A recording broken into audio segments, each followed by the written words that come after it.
بسم اللہ الرحمن الرحیم من کان یرید حرث الآخرہ نزد له فی حرثہ ومن کان یرید حرث الدنیا نؤتیہ منہا۔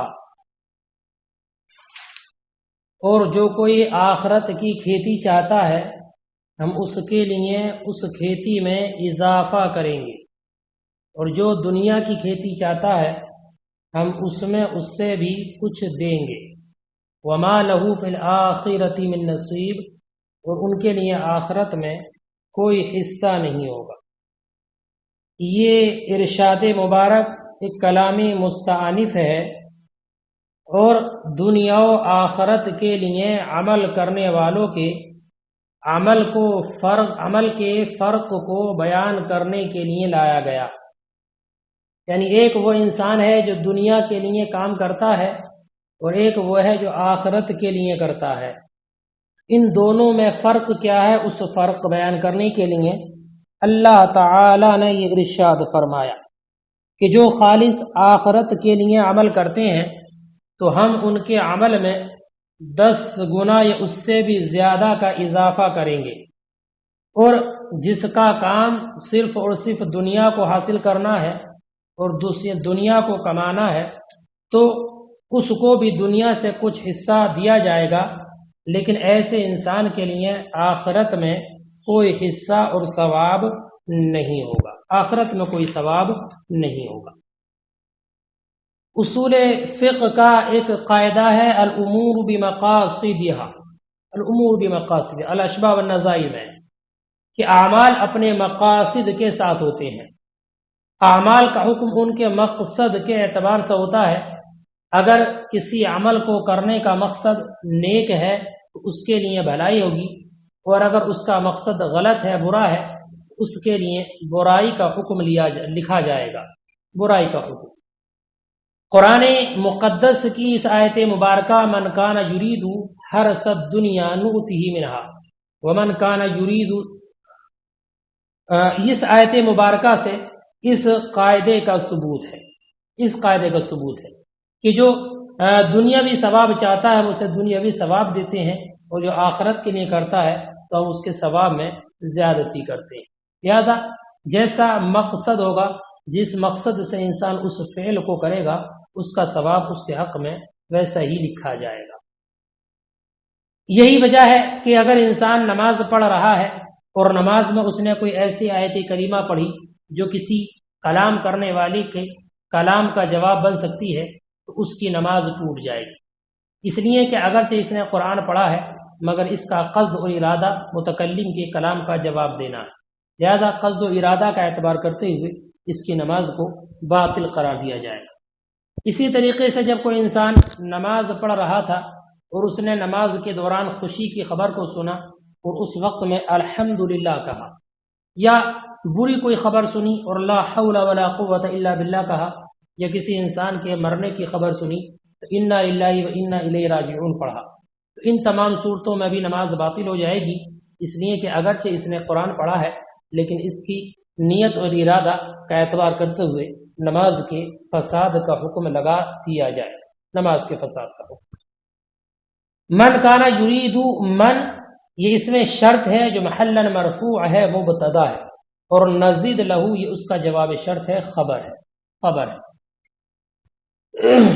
دیکھیں، من کانا یرید بعملہ، جو انسان ارادہ کرتا ہے اپنے عمل کے ذریعے حرث الآخرہ، آخرت کی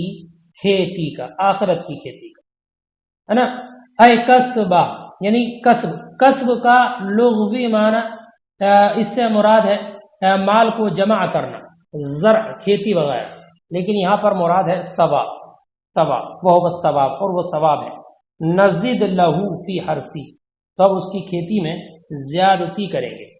ہم اس کی کھیتی میں زیادتی کریں گے، زیادہ کریں گے۔ بالتضعیف فیہ یعنی اس میں زیادتی کر کے، الحسنہ ایک نیکی کو، الی 10 او اکثر 10 تک یا اس سے بھی زیادہ کر کے ہم اس میں زیادتی کر دیں۔ ومن کان یرید حرث الدنیا، اور وہ جو دنیاوی کھیتی کا ارادہ کرتا ہے، نؤتیہ منہا، ہم اسے وہ دیں گے بلا تضعیف، بغیر زیادتی کے، بغیر زیادتی کے ہم اس کو وہ دیں گے، ما قسم لہا جو اس کے لیے معین ہے، وما لہ فی الآخرۃ من نصیب اور اس کے لیے آخرت میں کوئی حصہ نہیں ہوگا، کہ آخرت میں اس کو کچھ نہیں ملے گا، بلکہ جو کچھ بھی اس کو جو کچھ بھی اس کو مال وغیرہ حاصل ہونا ہے وہ سب کا سب دنیا میں ہی اس کو دے دیا جائے گا۔ اب اس کا معنی یہ ہے کہ انسان کے لیے مناسب یہ ہے کہ وہ ایسا عمل کرے جو اس کے لیے دنیا میں بھی کام آنے والا ہو اور آخرت میں بھی کام آنے والا ہو، لہذا کوشش کرتا رہے ایسے کام کرنے کی کہ جس سے اس کا رب راضی ہو جائے، جس سے اس کا رب راضی ہو جائے اور اس کی آخرت بھی اس کے لیے کارگر اور کامیاب ثابت ہو سکے۔ ام لہم شرکاء کیا ان کے لیے شریک ہیں، کیا ان کے لیے شریک ہیں، شرعوا لہم من الدین جنہوں نے ان کے لیے دین کا راستہ مقرر کر دیا ہے۔ اللہ تعالی اس آیت مبارکہ میں ارشاد فرماتا ہے کہ ہم نے اپنے انبیاء اور رسولوں کو دنیا میں بھیج کر دین کا جو صحیح اور واضح راستہ تھا اس کو بالکل حق کے ساتھ واضح کر دیا ہے۔ ایسی نبی اکرم صلی اللہ علیہ وسلم کی زبان پر ہم نے دین اسلام کے تمام امور کو اور تمام مسائل کو واضح طور پر بیان کر دیا ہے۔ تو کیا اس کے علاوہ بھی کوئی اور ایسی ہستی ہے نا جس نے کوئی دوسرا اور راستہ مقرر کیا ہو اور دوسرا راستہ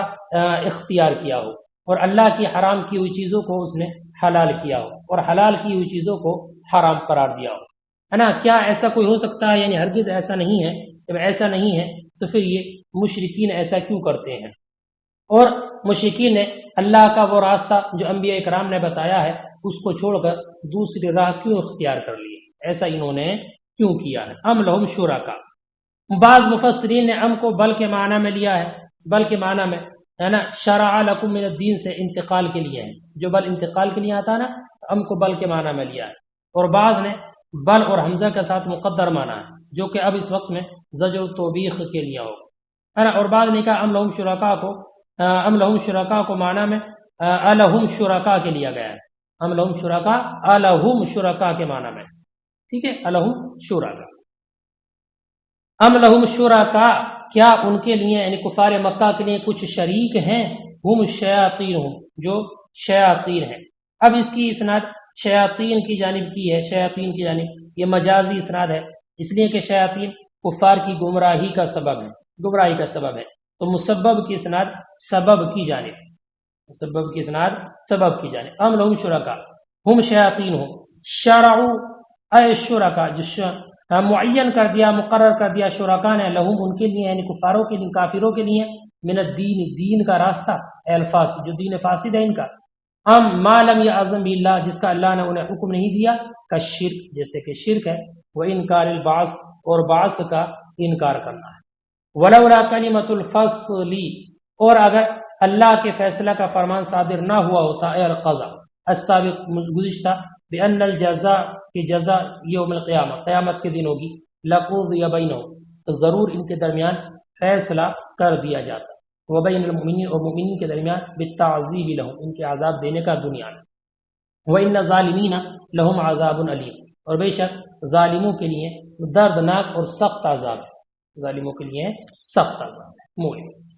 ترى الظالمین یوم القیامۃ مشفقین خائفین مما کسبوا آپ دیکھیں گے قیامت کے دن ظالم اپنے ان اعمال سے ڈرتے ہوں گے جو انہوں نے کی۔ مشفقین یہ اس میں فاعل کا صیغہ ہے مذکر کا، جمع مذکر کا، مراد ہے ڈرنے والے، اور ترا یہ مفعول ثانی ہے، ترا کا مفعول ثانی ہے مشفقین، مما کسبوا یہ من ما تھا اور من اور ما سے مرکب ہے، ما موصولہ ہے، کسبوا اس کا صلہ ہے۔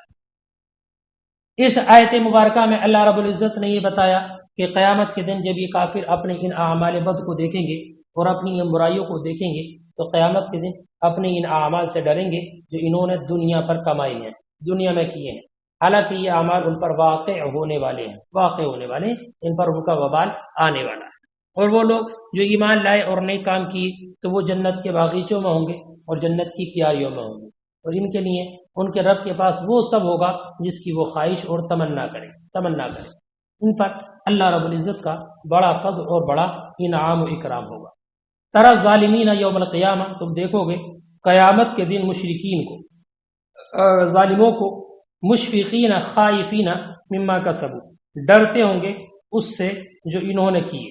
جو انہوں نے اعمال کیے اس سے ڈرتے ہوں گے دنیا میں، من السیئات برائیاں، ان یجازوا علیہا، تو اس پر انہیں جزا دی جائے، وہوا، اور وہ الجزاء والی، یعنی اس پر جزا، واقع بھی، ان پر واقع ہو کر رہے گی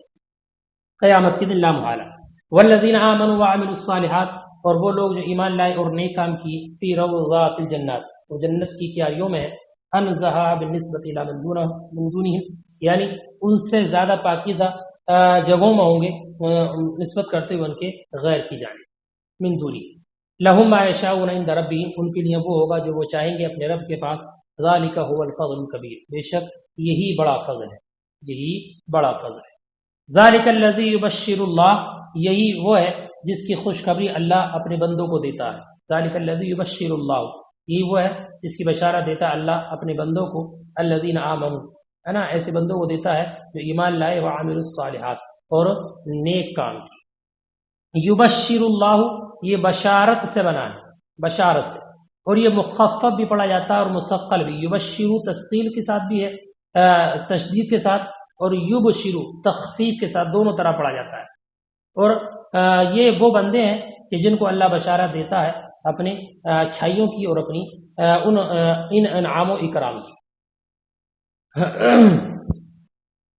قل لا اسألکم علیہ اجرا الا المودۃ فی القربى، آپ فرما دیجئے کہ میں اس پر، یعنی رسالت کی تبلیغ پر تم سے کوئی اجرت طلب نہیں کرتا مگر قرابت کی محبت، مگر قرابت اور قرابت سے محبت۔ اس آیت کریمہ کا شان نزول یہ حضرت عبداللہ ابن عباس رضی اللہ تعالیٰ عنہما سے مروی ہے کہ جب